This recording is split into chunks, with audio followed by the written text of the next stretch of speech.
Study में आज के वीडियो में हम लोग पढ़ने वाले हैं प्रश्नावली 1.2 का प्रश्न संख्या छठवां।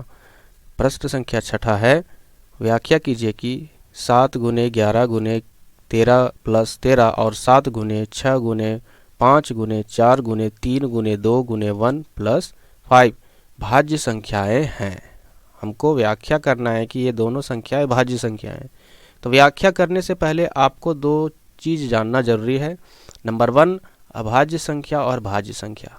ठीक है, क्योंकि ये आप नहीं जानोगे तो यह प्रश्न आपको समझ में नहीं आएगा। तो भाज्य संख्या किसे कहते हैं?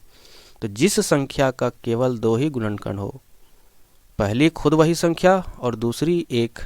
ठीक है, एक का कहने का मतलब है नंबर 1। ठीक है, यानी कोई ऐसी संख्या है जिसका गुणनखंड करने पर उसका 2 ही गुणनखंड निकलता है, एक वही संख्या और दूसरा 1। यहाँ पर उदाहरण के तौर पर देखते हैं। यहाँ पर देखिए 2 का गुणनखंड किया गया है, जिसमें से 2 का गुणनखंड में एक वही संख्या स्वयं वही संख्या है यानी 2, और दूसरा उसके गुणनखंड में कौन आता है? 1। इसके अलावा कोई नहीं दूसरी संख्या है। आगे उदाहरण में देखते 3 का गुणनखंड किया गया है, इसमें भी आपका ध्यान से देखिए 3 के गुणनखंड में एक वही संख्या 3 है और दूसरा 1 है। उसके बाद 5 के गुणनखंड में भी वही है। ठीक है, यहाँ पर 1 लिख लेना है, यानी 5 वही संख्या है उसके गुणनखंड में और 1 है। ठीक है, तो यानी सिर्फ केवल 2 ही गुणनखंड हो जिस संख्या का, एक वही संख्या और दूसरा 1, तो उन संख्याओं को क्या कहेंगे? अभाज्य संख्या कहेंगे। ठीक है, अब भाज्य संख्या की ओर बढ़ते हैं। भाज्य संख्या जिस संख्या का गुणनखंड 2 से अधिक होता है, क्योंकि अभाज्य संख्या में तो केवल 2 ही गुणनखंड रहता है ना, लेकिन यदि जिसका 2 से अधिक गुणनखंड होता है उसे हम लोग भाज्य संख्या कहते हैं। उदाहरण के तौर पर यहाँ देखिए 4 का गुणनखंड किया गया है, तो उसके गुणनखंड में 2 भी है, 4 भी है और 1 है, यानी 2 से अधिक है। ठीक है, 6 का गुणनखंड किया गया तो इसमें 2 है, 3 है, 6 है और 1 है, यानी 2 से अधिक इसका गुणनखंड है। 8 का गुणनखंड किया गया तो उसमें 2 है, 4 है, 8 है और 1 है, इसमें भी 2 से अधिक गुणनखंड है। तो इसी तरह से हम लोग भाज्य और अभाज्य संख्या को डिफाइन कर सकते हैं, उसको परिभाषित कर सकते हैं। तो उम्मीद करते होंगे कि भाज्य और अभाज्य संख्या समझ में आया होगा। एक छोटा सा पॉइंट अगर देखा जाए कि भाज्य संख्या और अभाज्य संख्या को समझेंगे कैसे, याद कैसे करेंगे, तो उसका एक ही पॉइंट है कि यदि जिसका केवल 2 ही गुणनखंड है वो हो जाएगा अभाज्य, और जिसका 2 से अधिक है तो उसका हो जाएगा भाज्य संख्या। अब हम लोग यहाँ पर क्या करेंगे? इस प्रश्न को हल करेंगे। तो यहाँ पर हल लिख लेंगे। हल लिखने के बाद क्या दिया हुआ है? तो दिया हुआ है मेरा, ठीक है, दिया है, क्या दिया हुआ है? 7 गुने 11 गुने 13 प्लस 13। ठीक है, ये दिया हुआ है। अब हम लोग क्या करेंगे इसमें ध्यान से समझिए। हम यहाँ से 13 कॉमन ले लेते हैं। ठीक है, यहाँ से हम 13 कॉमन ले लेते हैं, तो यहाँ से इस टर्म से हम 13 कॉमन ले रहे हैं, तो यहाँ बचेगा क्या? 7 गुने 11 गुने, यहाँ से 13 निकल गया तो बचेगा 1, फिर बीच में प्लस है तो प्लस, यहाँ से भी 13 निकल गया इस टर्म से भी तो बचेगा 1। ठीक है, अब देखिए यहाँ पर यह 13 क्या है? जो ब्रैकेट के अंदर में जो भी संख्या है उसके गुने में है, क्योंकि ब्रैकेट जहाँ भी लगता है उसके बाहर में जो संख्या रहता है उसका बीच में रिलेशन गुना का होता है। ठीक है, तो यहाँ पर इस संख्या को ध्यान से देखिएगा। ठीक है, हम आपको समझाएंगे कि आखिर हम ऐसा क्यों कर रहे हैं। दूसरी संख्या क्या है? दूसरी संख्या है 7 गुने 6 गुने 5 गुने 4 गुने 3 गुने 2 गुने 1 प्लस 5। दूसरी संख्या यह है। हम इससे भी क्या करते हैं, यहाँ देखिए प्लस 5 है ना इस टर्म में, और यहाँ से यहाँ तक पूरे टर्म में यहाँ भी 5 है, तो हम यहाँ से 5 को कॉमन ले लेते हैं।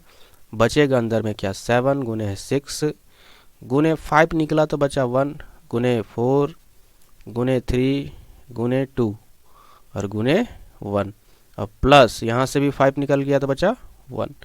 अब जो ब्रैकेट के अंदर जो संख्या है वह संख्या 5 से क्या है? गुना में है, यानी गुणनखंड में है। अब समझिए कि हम ऐसा क्यों किए, ध्यान से समझिए। जो ब्रैकेट के अंदर में है यदि हम इसको पूरी तरह से सॉल्व करें, यानी 11 सत्ते 77। ठीक है, 11, यहाँ देखिए ये प्लस है, हम यहाँ क्या लिख दिए? 17, ये मिस्टेक हो गया है। यहाँ पर क्या लिखना है? 1 और बीच में प्लस। तो देखिए यहाँ पर ये 11 सतह 77 और एकम 77, ये 78 हो जाता है। तो कहीं ना कहीं यदि हम 78 का अगर गुणनखंड करेंगे, नॉर्मल गुणनखंड करेंगे, तो कम से कम 78 एकम 78 तो आएगा ना। बाकी आप कर सकते हो, पूरा लंबा 2 से जाएगा, बहुत लंबा जाएगा, लेकिन इसका तो 2 तो गुणनखंड होगा, एक वही संख्या, और ये 2 से भी ज़्यादा होगा, लेकिन कम से कम 2 होगा।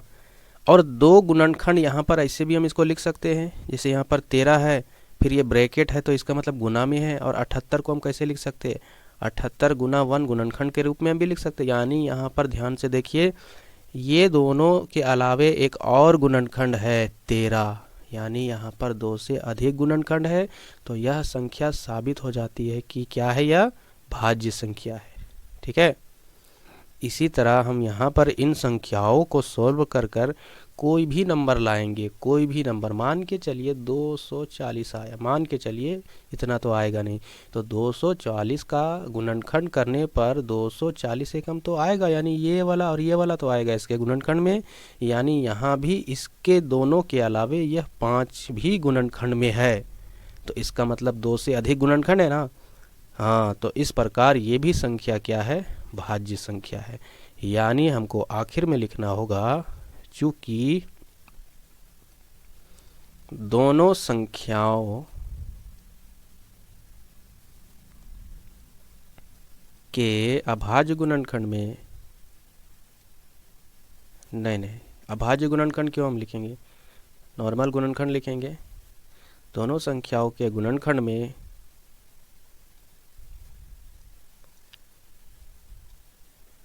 2 से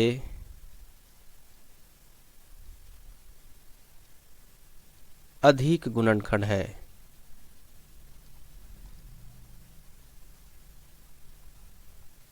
दो से अधिक गुणनखंड है, इसलिए यह संख्या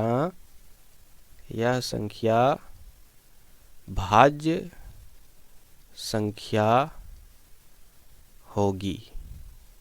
ठीक है। कैसे भाज्य संख्या होगी आपको समझ में आया होगा। अगर आपको वीडियो समझ में आया होगा तो इस चैनल को सब्सक्राइब कर लीजिए, क्योंकि इसी तरह हम लोग वीडियो इस चैनल में डालते रहें।